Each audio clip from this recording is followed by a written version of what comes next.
Flame होती है वो धीरे धीरे जॉन की मेरिडियन से घूम रही होती है। साथ ही जॉन काफी ज्यादा आराम से इंतजार कर रहा होता है कि अर्थ एक्सप्लोसिव स्काई फायर पूरी तरीके से उसकी बॉडी के अंदर फ्यूज हो जाए। जॉन जानता था कि स्काई फायर जैसी चीजों के अंदर अपनी खुद की एक स्पिरिचुअलिटी होती है और उन्हें फॉलो करना आसान नहीं होता, इसलिए जितना ज्यादा बेहतर हो सावधान रहना उतना अच्छा था। जिसके बाद जोयान अपनी कायोसोली फ्लेम को अपनी डूकुई के साथ एक्टिवेट कर देता है और अर्थ एक्सप्लोसिव फ्लेम की तरफ पहुंच जाता है। जिसके बाद जैसे ही जोयान इस फ्लेम के पास पहुंचता है तो आसपास जो अर्थ एक्सप्लोसिव फ्लेम होती है पूरी तरीके से वाइल्ड हो जाती है और अपनी एनर्जी को प्रोड्यूस करने लगती है और कायोसोली फ्लेम को खुद से दूर करने लगती है। और इन दोनों फ्लेमों के आसपास आने के कारण जो एनर्जी वाइल्ड एनर्जी प्रोड्यूस हो रही होती है उससे तो लगभग जोयान बेहोश सा हो गया होता है। साथ ही पूरे ही गोल्डन टावर के अंदर एक अजीब सा ही तूफान आ जाता है और एक अन्य कंट्रोलेबल एनर्जी फैल जाती है जिसके हाई टेम्परेचर के कारण जो हवा होती है वो भी क्रैक हो रही होती है और जोयान उसके कारण प्रोड्यूस हो रही एनर्जी के कारण ऐसा हो रहा था। दूसरा पोलजान जो कि नॉर्मल ब्लू कलर के कपड़े पहने हुए खड़े हुए होते हैं वो धीरे से अपनी आंखों को घुमाते हैं और तिरछी नजर से जोयान की तरफ देखते हैं। हालांकि टावर के अंदर ये ऑरा काफी ज्यादा लो था लेकिन जोयान भले इसका पता न लगा सके ओल्ड जान की पकड़ से ये नहीं बच सकता था, इसलिए वो तुरंत ही कहते हैं बहुत ज्यादा टाइम हो गया, तुम्हें अब तक इसे कंप्लीट कर लेना चाहिए था। जिसके बाद हमें जोयान दिखाया जाता है जिसकी स्किन ब्लड से लथपथ होती है और एक पावरफुल ऑरिजन को चारों तरफ ब्लास्ट कर रही होती है यानी कि बह रही होती है। साथ ही जोयान ने अर्थ एक्सप्लोसिव फायर को अपनी कायोसोली फ्लेम के साथ पूरी तरीके से सप्रेस कर दिया होता है और इस टाइम पे दोनों फ्लेमें एक साथ जुड़ी हुई होती हैं और ये ऐसे रिएक्ट कर रही होती है जैसे आग और पानी को एक साथ कर दिया गया हो। दूसरी तरफ अर्थ एक्सप्लोसिव फायर हार मानने को तैयार नहीं थी क्योंकि उसे पता था कि उसके लिए बिल्कुल एक डेथ है जहां वो अपना सब कुछ खो सकती है, इसलिए बिल्कुल वो एक वोल्केनो की तरह पूरी पावर को शो कर रही होती है। लेकिन जोयान की डेंटियंस और मेरिडियंस को कायोसोली फ्लेम ने कवर कर रखा था, इसीलिए ये फ्लेम जोयान को ज्यादा नुकसान नहीं पहुंचा पाती। फिर भी इस फ्लेम की पावर के कारण जोयान तुरंत ही ब्लड की वॉमिटिंग कर देता है। जोयान की बॉडी में काफी सारे घाव हो गए होते हैं और जोयान का ऑरा काफी तेजी से वीक हो रहा होता है, लेकिन जोयान यहाँ संकोच करने की हिम्मत बिल्कुल भी नहीं करता और अपने फ्लेम मंत्र को एक्टिवेट करता है। जिसके बाद जोयान पूरी ताकत के साथ कायोसोली फ्लेम को अर्थ एक्सप्लोसिव स्काई फायर के पास ले आता है और जोयान की ओरिजिन को और पावरफुल फ्लेम मंत्र के सपोर्ट के कारण जो ये स्काई फायर होती है धीरे धीरे रजिस्टर करना छोड़ देती है। ये देखकर जोयान भी थोड़ा सा रिलैक्स फील करता है क्योंकि आखिरकार ये दो टाइप की फ्लेम के फ्यूजन का सिंबल था और इस टाइम पे ये दो टाइप की फ्लेम की जो फ्लेम बॉल होती है वो काफी डीप प्रोफाउंड कलर की दिखाई दे रही होती है और धीरे धीरे टाइम बीतता जाता है। जोयान की बॉडी के भीतर कायोसोली फ्लेम और अर्थ एक्सप्लोसिव स्काई फायर बेहद ही स्लो स्पीड के साथ फ्यूज हो रहे होते हैं और ये पूरा का पूरा फ्यूजन लगभग आधे महीने से ज्यादा टाइम तक चलता है। साथ ही इस टाइम पे आधे महीने तक आसपास का पूरा ही एरिया काफी ज्यादा शांत रहा था, जिसके बाद ये एनर्जी धीरे धीरे कम हो जाती है और एक टाइम के बाद ये पूरी तरीके से गायब हो जाती है। और उसके बाद जोयान फ्लेम के समुद्र में धीरे धीरे अपनी आंखें खोलता है। जिसके बाद जैसे ही जोयान अपनी आंखें खोलता है तो उसकी आंखों में दो येलो रेड कलर की लाइट साइन हो रही होती हैं। साथ ही इस टाइम पे जोयान की बॉडी में काफी ज्यादा चेंजेस भी हुए होते हैं। जोयान के डैमेज एक्यूपंक्चर पॉइंट पहले ही रिपेयर हो चुके होते हैं, साथ ही पूरे ही पहले के कंपैरिजन में और भी ज्यादा स्ट्रॉन्ग हो गए होते हैं। साथ ही जोयान के डेंटियन में एक थे कोल्ड एनर्जी को छोड़ती हुई एक आंख के साइज की एक चीज लटकी हुई होती है और जो यू मिगलिन होती है ये, जो कि जब जोयान अर्थ एक्सप्लोसिव फायर को चालू कर रहा होता है तब इसमें जरा सा भी चेंज नहीं हुआ था, वो चुपचाप अपनी ही जगह पर था। और इस टाइम पे जोयान के हाथ में जो फ्लेम होती है उस फ्लेम का जो किनारा होता है वो ब्राउन कलर का होता है और उसका जो बाहरी किनारा होता है वो डीप रेड और येलो कलर का होता है। साथ ही ये फ्लेम काफी मिस्टीरियस लग रही होती है। साथ ही इस फ्लेम के दो नीचे पार्ट पे दो अलग अलग एसेंस लटके हुए होते हैं जो कि स्वाभाविक तौर पर कायोसोली फ्लेम और अर्थ एक्सप्लोसिव स्काई फायर के थे, जिसे जोयान ने पूरी तरीके से रिफाइन कर लिया था। साथ ही डाउडी कॉन्टिनेंट के अंदर किसी भी पर्सन के पास दो टाइप की स्काई फायर होना नॉर्मल बात बिल्कुल भी नहीं थी, लेकिन बहुत कम ही लोग थे जिनके पास ऐसा था। साथ ही साथ ऐसा इसलिए था क्योंकि ये जो स्काई फायर थी वो काफी रेयर थी। साथ ही नॉर्मल पर्सन के लिए इसे प्राप्त करना काफी मुश्किल है और दूसरा स्काई फायर को सॉलो करना भी काफी ज्यादा कठिन है। और दूसरी तरफ दो टाइप की फ्लेम्स को एक साथ फ्यूज करना कोई ऐसी चीज नहीं थी जिसे नॉर्मल पर्सन सहन कर सके, इसीलिए अगर कोई अलर्ट नहीं होता तो लगभग उसकी बॉडी भी डिस्ट्रॉय हो सकती थी और वो मर भी सकता था। और इस बार जोयान ने 23 रैंक की अर्थ एक्सप्लोसिव फायर को सक्सेसफुली रिफाइन कर लिया था। इसके लिए जोयान का फ्लेम मंत्र और कायोसोली फ्लेम इनकी हेल्प के कारण था। जैसे जैसे जोयान इस फ्लेम को लो और रिफाइन कर चुका होता है ये फ्लेम जोयान की बॉडी के अंदर आ जाती है और इसके बाद जोयान की स्किन में जो लाइनें थी वो भी धीरे धीरे गायब हो जाती हैं और जोयान खड़ा होता है। ये देखकर ओल्ड जान भी स्माइल करते हुए वो बैरियर हटा देते हैं। जिसके बाद जोयान अपने हाथ को भींचता है क्योंकि अर्थ एक्सप्लोसिव फायर को सैलो करने के बाद जोयान अपनी बढ़ी हुई पावर को फील करना चाहता था, लेकिन जैसे ही जोयान पंच कसता है तो अचानक उसके इंप्रेशन बदल जाते हैं क्योंकि जोयान को उसकी फिजिकल स्ट्रेंथ पहले के कंपैरिजन में काफी मजबूत लग रही होती है और उसकी फाइटिंग स्किल में भी काफी ज्यादा सुधार हुआ होता है। लेकिन जॉन ने फील किया था कि उसका जो पावर लेवल था वो बिल्कुल भी नहीं बढ़ा था। जिसके बाद जॉन कहता है ओल्ड जॉन, मुझे ऐसा बिल्कुल भी फील नहीं हो रहा कि मैंने ब्रेक थ्रू किया है या मेरी पावर बढ़ी है। जिस पे ओल्ड जॉन तुरंत ही कहता है ये आगे बढ़ने के लिए काफी नहीं है और जॉन के क्वेश्चन को ऐसे ही टाल देते हैं। तभी जॉन कहता है मैं अभी 3 स्टार पे ब्रेक थ्रू कर चुका हूँ और अब मैंने अर्थ एक्सप्लोसिव स्काईफायर को चालू किया है, जिससे मेरी पावर में सुधार होना चाहिए था, जिसे मैं फील भी कर सकता हूँ। लेकिन मैं 3 स्टार डाउडी के स्टार्टिंग लेवल के इंटरमीडिएट लेवल पर भी इंटर नहीं कर पाया। तभी एल्डर जान जॉन को बताते हैं कि अब 3 स्टार के बाद ये लेवल्स अपने नॉर्मल लेवल्स पे डिवाइड होते हैं, यानी कि इनके सब लेवल नहीं होते। जैसे कि अब आपके पास 3 स्टार के बाद केवल स्टार्टिंग, इंटरमीडिएट, पीक और लेट और पीक, यही 4 लेवल होंगे। इनके बीच के ये सब लेवल सब नहीं होंगे, क्योंकि डाउडी कॉन्टिनेंट यहाँ पे हर कोई नया आता है और उसकी स्पीड काफी ज्यादा जो ब्रेक थ्रू होता है स्लो स्पीड में होता है, इसलिए लेवल्स को सब लेवल्स पे डिवाइड किया गया होता है। लेकिन इसके बाद 3 स्टार के बाद ये लेवल्स नहीं होते, क्योंकि 3 स्टार डाउडी तक पहुंचने के बाद लोग इस कॉन्टिनेंट से काफी ज्यादा फैमिलियर हो चुके होते हैं। और उसके बाद वो जॉन की तरफ देखते हुए कहते हैं क्या आपको लगता है कि हर कोई आपके जैसा ही है जो 1 साल से भी कम टाइम के अंदर 3 स्टार डाउडी पर ब्रेक थ्रू कर लेगा? अगर बाकी के लोगों की बात की जाए कि उन्हें 1 स्टार से 3 स्टार तक पहुंचना है तो कम से कम 3 या 4 हजार साल भी उन्हें लग सकते हैं या उससे ज्यादा भी। तो जॉन तुरंत ही कहता है तो क्या फ्यूचर में मुझे ब्रेक थ्रू को फील करने का मौका नहीं मिलेगा? और इस टाइम पे जॉन थोड़ा सा उदास भी होता है। जिसके बाद जॉन धीरे धीरे खुद को शांत करता है, क्योंकि उसे पता था ब्रेक थ्रू तो केवल एक स्टेज है, सबसे मेन चीज है पावर का बढ़ना। और ये सिर्फ इतना था कि अब अगले लेवल पर ब्रेक थ्रू करना पिछले के लिए तरह आसान नहीं था। साथ ही अर्थ एक्सप्लोसिव स्काईफायर को चालू करने के बाद जोयान हाफ स्टार भी ब्रेक थ्रू नहीं कर पाया था। इससे कोई उम्मीद कर सकता था कि डाउडी लेवल के लिए अब कितनी ज्यादा एनर्जी की जरूरत पड़ने वाली थी। साथ ही टाइम को काउंट करने के बाद और जान लाओ से पूछने के बाद जॉन को पता चलता है कि अब जो को मैरिज करने के लिए ज्यादा दिन नहीं बचे थे, और क्योंकि अब वो जो क्लिन का एक एल्डर था इसीलिए उसे अब अपनी पोजीशन को भी एक्सेप्ट करना था और इस तरीके से गायब हो जाना उसके लिए अब सही नहीं था। इसलिए जॉन खुद पर ही हंसता और लॉन्गी की तरफ देखता है, जो कि अपनी चोटों से ठीक होने के लिए क्रॉस लेग करके बैठा हुआ होता है। दूसरा ओल्ड जॉन भी अपना हाथ हिलाते हैं और झटके से टावर गायब हो जाता है और जोयान रूम के अंदर दिखाई देता है। और जॉन अपने स्टोरेज रिंग के अंदर गोल्डन टावर को वापस से रख लेता है और जॉन के एक थॉट के साथ पूरे ही रूम में लगा हुआ वो बैरियर भी गायब हो जाता है। जिसके बाद जॉन दरवाजा खोलता है और बाहर की गर्म धूप को देखता है।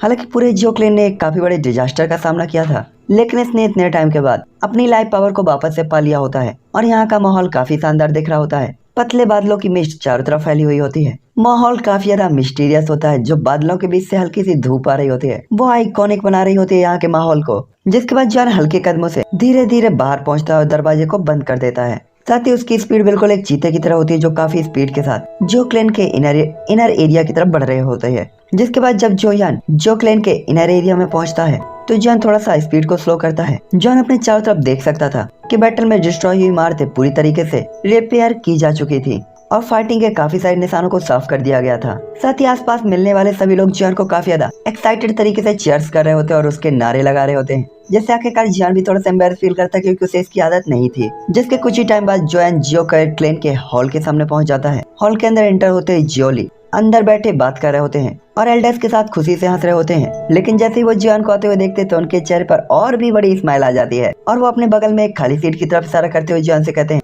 जोयान आओ और बैठो। जिस जॉन सभी एल्डर्स को ग्रीट करता है और इसके बाद आगे जाकर वहाँ पे बैठ जाता है। तो जियोली कहते हैं तो आखिरकार आपका रिट्रीट एंड हो गया। और जॉन के इतने ज्यादा हैवी रिट्रीट को देखकर जियोली थोड़ा सा रिलैक्स भी फील कर रहे होते हैं। साथ ही वो टेंशन में भी थे, जिसमें जॉन से हिलाता है। तभी जियोली कहते हैं लिटिल बास्टर्ड, तुम वास्तव में वहाँ से वापस आने के बाद बिना छुट्टी लिए ही कल्टीवेशन के लिए चले गए। ऐसा लगता है कि तुम्हारा ये जो अचीवमेंट है वो ऐसा ही नहीं है। भाई ये छोटी छोटी बातों में bastard, what the hell, go to hell कहते रहते हैं। हमारे यहाँ ऐसा कह दे तो लड़ाइयाँ हो जाए। भाई हम लोग एक दूसरे को नहीं कह सकते। साथ ही साथ जियोली को पता भी था कि लोग केवल पीक लेवल के जो लोग होते हैं या जो हाई पोजीशन पे होते हैं उनसे जेलसी ही फील करते हैं, लेकिन उस लेवल तक पहुंचने के लिए उन्होंने कितनी मेहनत की होती है और कितना खून पसीना बहाया हुआ होता है, लोग इसे कभी भी नहीं देखते। उन्हें सिर्फ यही लगता है कि इस इंसान को हर एक चीज काफी ज्यादा आसानी से मिल गई। और जहाँ तक जोयान जो कि इस लेवल तक पहुंचने में क्या बल रहा है, ये लक के साथ साथ जॉन की कमिटमेंट और लाइफ और डेथ के न जाने कितने टेस्ट के बाद हुआ होगा। तभी जियोली टॉपिक चेंज करते हुए कहते हैं ये देखते हुए कि आप आधे महीने से ज्यादा टाइम के अंदर कल्टीवेट कर रहे थे, मैंने आपको परेशान नहीं किया। साथ ही मुझे लगता है तुम्हारा रूम अब बदल दिया जाना चाहिए। तभी जॉन कहता है रूम बदल देना जाना चाहिए, पर मेरा रूम क्यों बदल दिया जाना चाहिए? तभी एल्डर जियोली हंसते हुए कहते हैं अरे छोटे साथी, अब आप एक एल्डर हैं तो निश्चित तौर पर आपको एक एल्डर की तरह ही एक रूम मिलना चाहिए। लेकिन आप और कोई यार जल्दी ही शादी करने वाले हैं तो आपको एक नया घर दिया जाएगा और वही आपका घर होगा। तो चलो तुम्हारे नए हाउस को देखते हैं। और जोयान और जोकुई की शादी के बारे में बात करते हुए जो लोग काफी ज्यादा शांत हो गए होते हैं। हालांकि जैसे ही यहाँ का माहौल शांत हुआ था कि तभी एक आवाज आती है, हाँ हाँ तो क्या आप सभी लोग यहाँ पर हैं? अरे जोयान भी यहाँ है क्या? उसका रिट्रीट एंड हो गया? और ये फैमिलियर वॉइस ऑब्वियसली जो लोग की होती है जो कि अंदर आ रहे होते हैं और उनके पीछे 2-3 और भी एल्डर होते हैं जो धीरे धीरे हॉल के अंदर इंटर होते हैं। तभी जॉन जल्दी उठकर जोलोंग को ग्रीट करता है। हालांकि जोलोंग ने जॉन को डिसाइबल के तौर पर एक्सेप्ट नहीं किया था क्योंकि उन्हें पता था वो जॉन को सिखाने लायक नहीं है, लेकिन जॉन अभी भी अपने दिल में उन्हें अपने मास्टर की तरह ही मानता था और उसके तो लाइफ का मोटिव भी था, एक दिन का भी मास्टर लाइफ टाइम के लिए फादर के जैसे था। तभी जोलोंग अपने हाथ को हिलाते हुए कहता है, अरे बैठो बैठो बैठो, और सीधा ही जोली की बगल वाली सीट में जाकर बैठ जाते हैं। तभी जॉन कहता है, सर क्या कुछ हुआ है? आज सभी एल्डर्स फैमिली हॉल में क्यों इकट्ठा हो रहे हैं? साथ ही जॉन थोड़ा सा हैरान भी होता है। तभी एल्डर जोली तुरंत ही कहते हैं, आज एल्डर्स की बैठक है तो निश्चित तौर पर सभी एल्डर्स यहाँ होंगे। ओ हाँ, आप तो अभी भी नहीं जानते, ठीक है मैं आपको फैमिलियर कराता हूँ। और इसके बाद उन्हें याद आता कि जोयान तो अभी एल्डर बना है, इसीलिए उसे हो सकता है कि बैठक के रूल्स पता ना हो। जिसके बाद वो कहते हैं, मैंने सोचा कि तुम यहाँ एल्डर्स मीटिंग में ही पार्टिसिपेट करने के लिए आए थे। जिसके बाद शॉर्टकट में बहुत सारी चीजों के बारे में जॉन को बता देते हैं और वो बताते हैं कि क्लेन मीटिंग में सभी एल्डर्स एक साथ बैठते हैं, मिलते हैं, क्लेन के मामलों के बारे में बात करते हैं और रिपोर्ट करते हैं। जिसके बाद वो एक साथ एक स्ट्रेटजी बनाते हैं, कुछ डिसीजंस लेते हैं फ्यूचर के मामलों के बारे में जो कि काफी ज्यादा इंपॉर्टेंट मामले होते हैं। और इसीलिए इन सभी चीजों के लिए सभी एल्डर्स को एक साथ बुलाने की जरूरत होती है। साथ ही सभी एल्डर्स के होम में एक अलर्ट डिवाइस लगा हुआ है जो कि क्लेन मीटिंग के टाइम पे उन्हें अलर्ट कर देता है। और आज भी क्लेन मीटिंग का ही टाइम है और आप भी इत्तेफाक से यहाँ पे पहुंच गए। ये देखकर जॉन को समझ में आता है कि एल्डर जोली उसका रूम क्यों बदलना चाहते थे। तभी एल्डर जोली कहते हैं, ठीक है क्योंकि हर कोई यहाँ पे, तो चलो अब मीटिंग को स्टार्ट करते हैं। और इसके बाद वो तुरंत ही एल्डर्स की तरफ देखते हुए कहते हैं, हर कोई रिपोर्ट करो हाल ही में क्या क्या हुआ है। तभी जो बूटियन खड़े होते हुए कहते हैं, डिजास्टर के बाद क्लेन को काफी हद तक ठीक कर लिया गया है, जिन्हें भी जो भी चोटें लगी थी उन्हें ठीक कर दिया गया है। साथ ही कुछ पैसे और जरूरत की चीजों को भी बांट दिया गया है, जिसपे एल्डर जोली सेटिस्फाइड तरीके से हिलाते हैं क्योंकि फैमिली के मामले सुलझ गए हैं। तो अब अगली बात जोयान और जोकुई की शादी की होगी। जैसे ही एल्डर ये कहते हैं तो जो बूटियन जोयान की तरफ देखते हुए कहता है, जोयान क्या आपको अपनी मैरिज में कोई स्पेशल फॉर्मेलिटी है या कोई रिक्वायरमेंट? इस टाइम पे वो भी जॉन के साथ अपने रिलेशन को थोड़ा सा सुधारना चाहते थे क्योंकि उन्हें लग रहा था कि शायद उन्होंने जॉन को काफी गलत समझा था। जॉन वैसा नहीं था जैसा उन्होंने सोचा था। दूसरी तरफ जोयान के लिए तो ये बात करने की जरूरत नहीं थी। जॉन को पता था जो बूटियन जो क्लेन के मेंबर हैं और जो क्लेन के 4th एल्डर भी, इसलिए जॉन के दिल में उनके लिए कोई भी शिकायत नहीं होती। तभी जॉन कहता है, अगर ये बात है तो इसे इजी ही रहने दीजिए, इसे ज्यादा आइकॉनिक बनाने की जरूरत नहीं है। आखिरकार हर किसी ने कड़ी मेहनत की है। और इस टाइम पे जॉन थोड़ा सा हेल्पलेस भी फील कर रहा होता क्योंकि उसका दिल तो हमेशा ही डुई कॉन्टिनेंट में ही था क्योंकि वहाँ पे उसकी फर्स्ट लव जियो यूनर थी। और जोकुई के बारे में, शादी के बारे में सोचते हुए जॉन थोड़ा सा झिझक महसूस कर रहा होता है। तभी एल्डर्स कहते हैं, मैं ऐसा कैसे कर सकता हूँ, ये मेरे जो क्लेन के एल्डर की शादी है और मेरी ग्रैंड डॉटर की, साथ ही वो जो क्लेन की प्रिंसेस की तरह है, तो इसे आइकॉनिक तो होना ही होगा। जिसके बाद जो लोग कहते हैं, ये पूरी तरीके से लाइवली और बहुत ब्यूटीफुल होनी चाहिए जितना ये हो सकती है। साथ ही वो काफी ज्यादा खुश लग रहे होते हैं। तभी सभी एल्डर्स भी तुरंत ही कहते हैं, ये सही है, थर्ड एल्डर सही कर रहे हैं, इसे आइकॉनिक होना चाहिए। तभी एल्डर जोली भी कहते हैं, जोयान आप मेरे क्लेन के एल्डर हैं तो आपकी शादी भला इतनी जल्दबाजी में कैसे हो सकती है? साथ ही आप जानते हैं कि जो क्लेन के लोग आपको क्या कहते हैं? यहाँ पे सभी लोग आपको एल्डर याओ कहते हैं। साथ ही आप काफी ज्यादा टैलेंटेड हैं। साथ ही हमारी जो क्लेन में आप शायद सबसे कम एज के एल्डर होंगे। और ऐसा कहते हुए जो लोग हंसने लगते हैं और कहते हैं, तुम्हें पता है जोयान, मैंने तुम्हारी जोकुई की शादी को बस जुए में जीता था एल्डर जियोली से, क्या तुम इससे नाखुश हो? तभी एल्डर जो बूटियन कहते हैं, जोयान यहाँ पे सिर्फ आपकी एज का जिक्र किया जा रहा है, अगर पावर की बात आती है तो शायद यहाँ पे आप किसी से भी कम नहीं है। और इस टाइम पे जो बूटियन काफी ज्यादा फैमिलियर पर्सन लग रहे होते हैं। हालांकि स्टार्टिंग में उन्होंने जोयान के लिए जो योंग को डिजाइन किया था, लेकिन जो योंग के मरने के बाद वो बिल्कुल एक अलग ही पर्सन बन गए होते हैं जो जोयान से अपने रिलेशन सुधारने के लिए पूरी कोशिश कर रहे थे। मुझे पता है राइटर। तभी जोयान कहता है, मेरी पावर अभी भी काफी कम है, मैं केवल स्टार्टिंग 3 स्टार डाउडी लेवल पर हूँ। तभी एल्डर जोलोंग कहते हैं, ये मत कहो छोटे लड़के कि हम तुम्हारे बारे में अभी नहीं जानते। जोकुई ने हमें सब कुछ बता दिया है। शुरुआती 3 स्टार डाउडी में तुम्हारी पावर इजी नहीं है। ये सुनकर तो जॉन की हार्ट बीट काफी ज्यादा बढ़ जाती है कि क्या जोकुई ने उन्हें सब कुछ बता दिया? क्या उसने डायमंड टाइप के ब्लड के बारे में भी बता दिया? और इस टाइम पे जॉन घबराया हुआ होता है कि अगर ये न्यूज फैल गई तो क्या ये उसके लिए एक मजाक नहीं होगा। इसलिए जॉन तुरंत ही काफी ज्यादा परेशान होते हुए कहता है, उसने क्या कहा?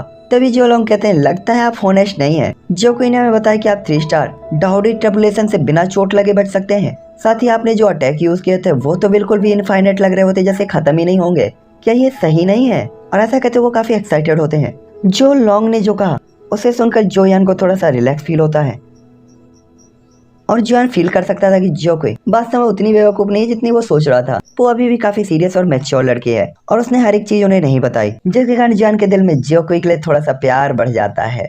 तभी जोयान कहता है इसमें भला क्या नॉर्मल नहीं है कि बिना इंजर्ड हुए ट्रबुलेशन से बच जाना। ये सुनकर जो लोग तुरंत ही कहते हैं नॉर्मल? बच्चे के तुम हम लोगों का मजाक उड़ा रहे हो? यहाँ पे बैठे हुए किसी भी एल्डर से पूछो क्या ट्रबुलेशन के टाइम पे उन्हें चोट नहीं? लोग कहते हैं अगर तुम डाउडी ट्रबुलेशन को फेस करते हुए इंजर्ड हो जाते या कि अपने हाथ पैर भी खो देते तो ये ज्यादा बुरा नहीं होता। जिसके बाद वो तुरंत ही कुछ याद करते हुए कहते वैसे 2 स्टार डाउडी ट्रबुलेशन, क्या तुमने इसे टॉम पे अट्रैक्ट किया था और ये कैसा था? क्या तुम वहाँ इंजर्ड हुए थे? और ऐसा पूछते वो थोड़ा सा टेंशन में आ जाते हैं और जियोहान की सिचुएशन के बारे में जानना चाहते होते हैं। तभी जन कहता है 2 स्टार डाउडी ट्रबुलेशन, इसे मैंने ग्रेवयार्ड में अट्रैक्ट किया था और ये काफी पावरफुल था। जिसके बाद जॉन याद करता है कि सेकंड ट्रबुलेशन के टाइम पे एम्परर मिंग द्वारा दी गई ट्रांसफॉर्मेशन ट्रबुलेशन पिल का यूज करके जोयान ने लाइटिंग से इंजर्ड होने से खुद को बचा लिया था। और ऐसा कहते हुए जॉन कुछ भी नहीं छिपाता। ये सुनकर तुरंत ही कहते हैं आपने क्या कहा? इसे फिर से कहो। आपने ट्रबुलेशन को हटाने के लिए पिल का यूज किया था। इस टाइम पे जॉन सरप्राइजिंगली जो लोग सरप्राइजिंगली काफी ज्यादा अजीब फेस इंप्रेशन शो करते हैं। तभी जॉन भी अपना सह हिलाता है और हॉल के बाकी एल्डर्स भी काफी ज्यादा सरप्राइज होते हुए एक दूसरे को देख रहे होते हैं। दूसरा एल्डर जोली अपने एक्साइटमेंट को दबा देते हैं, लेकिन उनकी बॉडी कांप रही होते हैं। उन्हें पता था कि अगर कोई भी ट्रबुलेशन लाइटिंग होती है तो उसे पिल के द्वारा खत्म किया जा सकता था, लेकिन जो यान के द्वारा क्रिएट की गई पिल लाइटिंग इतनी ज्यादा पावरफुल थी कि उस पिल ने उसे नष्ट किया था। लेकिन फिर भी एक पावरफुल लाइटिंग बोल्ट जो यान के ऊपर गिरा था, जिससे तो वो भी काफी हैरान हो जाते हैं। और दूसरी तरफ जॉन भी थोड़ा सा एम्बेरेस फील कर रहा होता है क्योंकि सभी एल्डर्स जॉन को एज अ मॉन्स्टर देख रहे होते हैं। कितना खतरनाक टैलेंटेड पर्सन। और आसपास का सीन थोड़ा शांत हो जाता है। जिसके बाद जोली जोलोंग की तरफ देखते हुए सभी एल्डर्स की तरफ हंसते हुए कहते हैं हर किसी के लिए क्या गलत है, ये अच्छी बात है। तभी सभी लोग भी अपने शौक से जागते हुए हंसने लगते हैं। जिसके बाद वो कहते हैं वैसे जोयान इस बार कल्टीवेशन की पोजीशन कैसी है? क्या आपने अर्थ एक्सप्लोसिव स्काई फायर को सलो कर लिया है? और वो अनुमान लगाते कि आधे महीने से जोयान यहाँ पे था तो इस फ्लेम को तो ऑब्जर्व कर ही लेना चाहिए। जब जोयान ये सुनता है तो तुरंत ही उनकी तरफ देखता है। जॉन को पता था कि जोक्लेन में अर्थ एक्सप्लोसिव स्काई फायर की पोजीशन काफी ऊंची है, इसलिए जॉन थोड़ा सा सह लाता है और अपने हाथ को आगे बढ़ाता है तो तुरंत ही ब्राउन कलर की फ्लेम जॉन के हाथ में आ जाती है। तभी जॉन के हाथ में फ्लेम को देखकर एल्डर जोली तुरंत ही हैरान हो जाते हैं, लेकिन वो हैरान थे कि ये फ्लेम का कलर इतना ज्यादा अजीब क्यों है। तभी जॉन कहता है ये फ्लेम है जो मेरे द्वारा अर्थ एक्सप्लोसिव फ्लेम को रिफाइन करने के बाद इसे कैओसोली फ्लेम के साथ मिक्स करने के बाद बनी है। ये देखकर तो सभी लोग काफी ज्यादा सरप्राइज होते हैं, लेकिन जोली जानते थे कि आधे महीने के लिए जोयान इस फ्लेम को रिफाइन करना उसके लिए ज्यादा मुश्किल काम नहीं था, क्योंकि उसके पास पहले ही कैओसोली फ्लेम थी और जोयान की 3 स्टार डाउडी की पावर के साथ उसके लिए इसे सॉल्व करना आसान हो गया था। लेकिन केवल आधे महीने के अंदर इसे अब्सॉर्ब कर लेना ये वास्तव में थोड़ा सा हैरान तो करता था।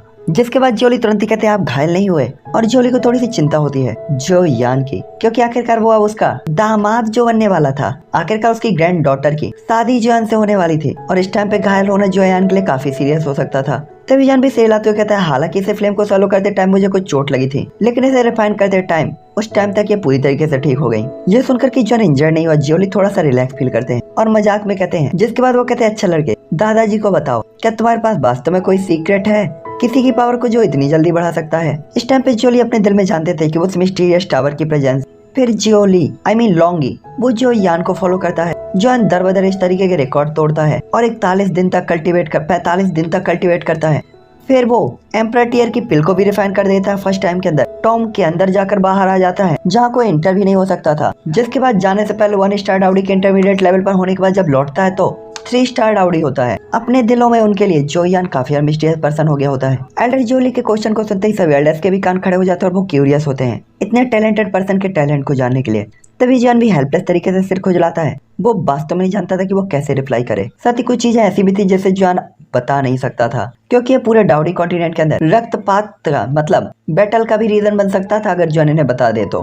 तभी सभी जब जोयान की शक्ल देखते हैं तो थोड़ा सा उदास हो जाते हैं और जोली भी स्माइल करते हुए कहते हैं आपके पास बहुत सारे सीक्रेट हैं, तो आपको थोड़ी सी सीक्रेट तो रखनी ही चाहिए, इसलिए मैं तुम्हें मजबूर नहीं करूंगा। अगर तुम इसे नहीं कहना चाहते हो तो इसे जाने दो। ड्रीम जो वो जोयान कहता है अगर दादाजी के प्राइज की बात की जाए तो क्या मैंने पहले ही अर्थ एक्सप्लोसिव फायर को सॉल्व नहीं कर लिया? जिसके बाद वो तुरंत ही कहता है ग्रैंडफादर मैं जानता हूँ कि डाउडी कॉन्टिनेंट का जोक्लेन काफी वीक है और अभी भी इसे पावरफुल होने के लिए काफी ज्यादा टाइम और काफी सारे रिसोर्सेज की जरूरत है। ठीक है, क्योंकि फैमिली अभी भी बहुत वीक है और इंपीरियल डायनेस्टी में डीजो में हम लोग नंबर 1 हो सकते हैं, लेकिन पूरे कॉन्टिनेंट में शायद हम चींटियों की तरह हैं। वरना पैट्रियार्क जर्नी करने और अपनी पावर को बढ़ाने के लिए बाहर नहीं जाते। जिसपे जोली भी आवरते हुए कहते हैं, जोयान, फैमिली की जो पावर है वो अब आप पर डिपेंड करेगी, मुझे केवल आपसे ही उम्मीद है। जिसके बाद वो तुरंत ही कहते हैं, ठीक है चलो इन बातों पे बात करना बंद करते हैं। जोयान, ग्रैंडफादर को बताओ आपने डेमन ट्राइब की किस तरीके से मदद की है कि डेमन एम्पायर ने क्वियर को इतनी बड़ी कीमत दे दी। साथ ही जोली को पता था कि अब एक बहुत बड़ा दिन अभी जोयान के लिए और जो क्लेन के लिए आ रहा है, तो माहौल बिगाड़ना अच्छी बात नहीं थी। दूसरी तरफ सभी एल्डर्स भी वर्ल्ड टाइप बैटल स्केल के सदमे से उभर के जोयान को देख रहे होते हैं काफी क्यूरियस तरीके से कि कुछ तो बोल भाई, मुंह तो खोल। तभी जोयान भी स्माइल करता है और अपना सिर हिलाते हुए कहता है, ये मामला डेमन ग्रेवयार्ड के अंदर से जुड़ा हुआ है। जिसके बाद जोयान मोटे तौर पर डेमन ग्रेवयार्ड के बारे में और चीजों के बारे में बताता है। और जोयान यहाँ पे कुछ चीजें बताता है, कुछ चीजें छुपाता है। जहाँ वो कैओस सैंड फ्लेम के फ्यूजन को बताता है, जो कोई और ब्लड डेमन क्लेन को खोजने के बारे में बताता है, ब्लड डेमन ऑर्डर के बारे में बताता है जिसे उसने वापस किया था, लेकिन स्पिरिट कोर को ऑब्जॉर्व करने वाली चीज को जोयान छिपा लेता। और ऐसा कहते हुए जो कोई सीधा ही हॉल के अंदर एंटर होती है और वो तुरंत ही जोयान को आखिरी सीट पे बैठा हुआ देखती है तो तुरंत ही थोड़ा सा शर्मा जाती है और उसे एम्बेरस होता हुआ देखकर जोयान भी पूरी तरीके से हैरान रह जाता है। और इस टाइम पे जोयान और जियोली को छोड़कर लगभग हर कोई हंसने लगा था और हर किसी को हंसता हुआ देखकर जियो कोई उसका तो पूरा चेहरा ही सेव की तरह लाल हो जाता है और वो जल्दी से एल्डर जियोली के पास पहुंच जाती है और बिल्कुल एक छोटी सी लड़की की तरह एल्डर जियोली के पास जाकर छिप जाती है। हालांकि जो कोई उसे पता था कि आज क्लेन मीटिंग होगी, लेकिन वो ये भी जानती थी कि जोयान को क्लेन मीटिंग के टाइम के या डेट के बारे में कुछ भी नहीं पता, इसलिए वो केवल यहाँ पे आकर जोयान के बारे में पूछना चाहती थी। उसे उम्मीद नहीं थी कि जोयान यहाँ पे ऑलरेडी होगा। वो जब जोयान के रूम पे गई थी तो रूम खाली था, इसीलिए उसे लगा कि शायद जोयान चला गया है और थोड़ा टेंशन में केवल एल्डर को रिपोर्ट करने के लिए आई थी और उनसे पूछने के लिए कि क्या वो जोयान को जानते हैं कि वो कहाँ गया। साथ ही जोयान के चले जाने से वो थोड़ा सा दुखी भी थी, इसीलिए वो बिना झिझक के बिना कुछ सोचे समझे सीधा ही एल्डर से कहती है, एल्डर, ग्रैंडफादर जोयान, उसका रिट्रीट खत्म हो गया, वो कहाँ चला गया। लेकिन जब वो अपने सामने जोयान को देखती है तो थोड़ा सा एम्बेरस होती है, चेहरा लाल होता है क्योंकि जिसे वो ढूंढ रही थी वो ठीक उसके सामने था। दूसरी तरफ जोयान, उसे तो कुछ समझ में नहीं आ रहा होता कि वो क्या बोले, इसीलिए जोयान तुरंत ही अपना सिर नीचे करके इधर उधर देखने लगता है। तभी एल्डर जियोलोंग जियोकोई को चिढ़ाते हुए कहते हैं, क्या तुम अभी से इस लड़के के लिए इतनी ज्यादा चिंतित हो? देख लो कितनी फिक्र है लड़की को, इतनी फिक्र तो कभी हमारी भी नहीं की। इस टाइम पे जियोकोई को जियोलोंग अपनी ग्रैंड डॉटर की तरह ही मानते थे। साथ ही जियोकोई जितने भी टाइम जोयान के साथ रही थी वो जोयान के बिहेवियर को देखकर काफी ज्यादा इफेक्टिव हुई थी। साथ ही दूसरों के लिए हमेशा हेल्प करना, इतना पोलाइट होना, हमेशा ही हर सिचुएशन में सबसे पहले खड़े होकर उसे सेव करने के लिए बढ़ना, जियोकोई के दिल में जोयान ने काफी गहरा इफेक्ट डाला था। और हालांकि स्टार्टिंग में वो जोयान से मैरिज नहीं करना चाहती थी क्योंकि वो नहीं जानती थी ये कौन सा पर्सन है जिससे वो अभी मिली भी नहीं ढंग से, और उसकी शादी वास्तव में एक ऐसे लड़के से तय कर दी गई थी। लेकिन धीरे धीरे जोयान के साथ टाइम स्पेंड करने के कारण अब उसका दिल भी जोयान से शादी करने के लिए एग्री हो गया था और वो जोयान को एक पल के लिए भी अकेला नहीं छोड़ना चाहती थी। तभी जियोली तुरंत ही आई हो, आज हम जोयान के साथ शादी के बारे में ही चर्चा कर रहे थे, इस पे एग्री हो जिस पे ग्रैंडफादर चाहते हैं। यहाँ पे फर्स्ट टाइम केवल जोयान की सोल को रिवाइव करने के लिए आया था, इसलिए जोयान कहता है अगर यहाँ पे कुछ नहीं है तो मैं याओ क्लेन को ढूंढना चाहता हूँ। तभी एल्डर जोली तुरंत ही कहते, ओह मुझे याद आया, जब आप पहली बार यहाँ पे आए थे तो आपने मुझसे इसके बारे में बताया था, क्या नाम था? जियो जुआन, आप उसे रिवाइव करना चाहते हैं, ठीक है। तभी जियो को कहती है जियो जुआन। तभी जियोली जियो कोई की तरफ देखते हुए कहते हैं, क्या बात है कोई यार, क्या तुम जियो जुआन को जानती हो? जिसपे जियो कोई कहती है, मैं बचपन में जियो जुआन के साथ ही तो बड़ी हुई हूँ, लेकिन ये अफसोस की बात है कि एक ढाउडी लेवल पर अटैक करने में वो अनसक्सेसफुल हुआ था और उसके कारण उसकी डेथ हो गई थी। और ऐसा कहते हुए जियो कोई थोड़ा सा उदास होती है। तभी जियोली जोकोई की तरफ देखती हैं और इसके बाद जोयान की तरफ देखते हुए हंसते हुए कहते हैं, मैंने कहा कि मैं जोजुआन नाम जानता हूँ, वास्तव मैंने इसे क्वियर से सुना था। वैसे आप लोग एक ही पर्सन के बारे में बात नहीं कर रहे, ये दो अलग अलग लोग हैं। जोयान, आप डाउकी कॉन्टिनेंट के जोजुआन के बारे में बात कर रहे हैं, है ना? साथ ही जोयान, मेरी इंफॉर्मेशन के अकॉर्डिंग केवल याओ क्लेन ही आपके मामले को सुलझा सकता है, लेकिन मैंने सुना है कि याओ क्लेन काफी ज्यादा मिस्टीरियस है और काफी कठिन। मुझे ये मिल गया है, लेकिन ये ठीक है, आप प्रैक्टिस करें और एक्सपीरियंस हासिल करें। आपके लिए बाहर जाना ठीक है, वैसे भी डीजो में रहना आपके टैलेंट को खत्म कर देगा। तो आप कब जाने की योजना बना रहे हैं? इस टाइम पे जोली जोयान को पूरा सपोर्ट कर रहे होते हैं और जोयान के लिए वो बिल्कुल भी उसे नहीं रोकना चाहते थे। तभी जोयान कहता है, मुझे नहीं पता याओ क्लेन किस जगह पर है। तभी जोली जोयान की तरफ देखते हुए कहते हैं, तुम्हें डी युआन प्रीफेक्चर में जाना चाहिए, वो पूरे कॉन्टिनेंट में सबसे रिच प्लेस है और शायद मेनलैंड का सबसे बड़ा शहर भी। वहाँ काफी स्ट्रॉन्ग लोग हैं, तुम्हें वहाँ से काफी सारी इन्फॉर्मेशन मिल जाएगी और मेडिसिन फैमिली याओ क्लेन को ढूंढने के लिए ये अच्छा होगा, लेकिन तुम्हें वहाँ पे सावधान भी रहना होगा क्योंकि खतरे भी बड़े हैं। और ऐसा बोलते हुए वो थोड़ा सा पावरलेस फील कर रहे होते हैं, जिसपे जॉन भी थोड़ा सा सरप्राइज होता है क्योंकि उसने भी ब्लड डेमन क्लेन की पावर देखी थी। लेकिन एल्डर जोली के अकॉर्डिंग ब्लड डेमन सेक्ट डी-युआन प्रीफेक्चर में केवल वॉर्डर में ही रह सकता है और डी-युआन सेक्ट डी-युआन प्रीफेक्चर के अंदर की जो पावर है उसके बारे में तो सोचना भी काफी मुश्किल है। इसलिए जॉन तुरंत ही कहता है तो फिर ठीक है, मैं मैरिज के बाद ही जाऊंगा और कोई यार मेरे साथ नहीं जाएगी, बल्कि वो घर में ग्रैंडफादर की देखभाल करेगी क्योंकि आपकी चोटें काफी ज्यादा हैं, तो किसी को तो देखभाल की जरूरत है। जो यान की बात को सुनकर जो कोई तो पूरी तरीके से एम्बैरस हो जाती है और काफी शर्मीले तरीके से जॉन को देखती है, लेकिन उसका दिल काफी ज्यादा खुश होता है कि कम से कम जॉन उसके बारे में बात तो कर रहा है। तभी एल्डर जोली कहती है मेरी चोटें इससे कोई फर्क नहीं पड़ता, मैं अब काफी ठीक हो गया हूँ, मुझे बस लगता है कि हाल ही में मैं कुछ टाइम तक फोकस नहीं कर पाऊंगा। शायद ऐसा इसलिए भी हो सकता है क्योंकि मैं थका हुआ हूँ और कुछ टाइम रिट्रीट करने के बाद मैं ठीक हो जाऊंगा। और ये ठीक है कि अगर कोई यार आपके साथ नहीं जाती तो वो घर में बर्ड लेवल की वेटल स्किल से फेमिलियर हो सकती है। और वैसे भी डिझोउ उतना ज्यादा शांत नहीं है और वैसे भी काफी सारे पावरफुल लोगों ने हाल ही में ट्रेजर्स के लिए एक दूसरे से फाइट करना और कंपटीशन करना स्टार्ट कर दिया है, लेकिन वे सोल डैमेज के सपोर्ट के बिना कुछ भी नहीं कर सकते। और हम आपकी शादी के बाद एम्परर मिंग के साथ बात करेंगे। तभी जियो लॉन्ग भी कहते हैं मैं भी हाल ही में अब मेडिसिन रिफाइन करने में जो थोड़ा सा फोकस नहीं कर सकता, साथ ही मैंने ट्राई किया लेकिन मैं कई बार अनसक्सेसफुल हुआ हूँ और ऐसा लगता है कि सक्सेसफुल होने के लिए अभी भी थोड़ी सी मेहनत करने की जरूरत है। तभी एल्डर जोली कहते ठीक है अब सभी लोग जाएं और जोयाना कुइयर की मैरिज की तैयारी करें।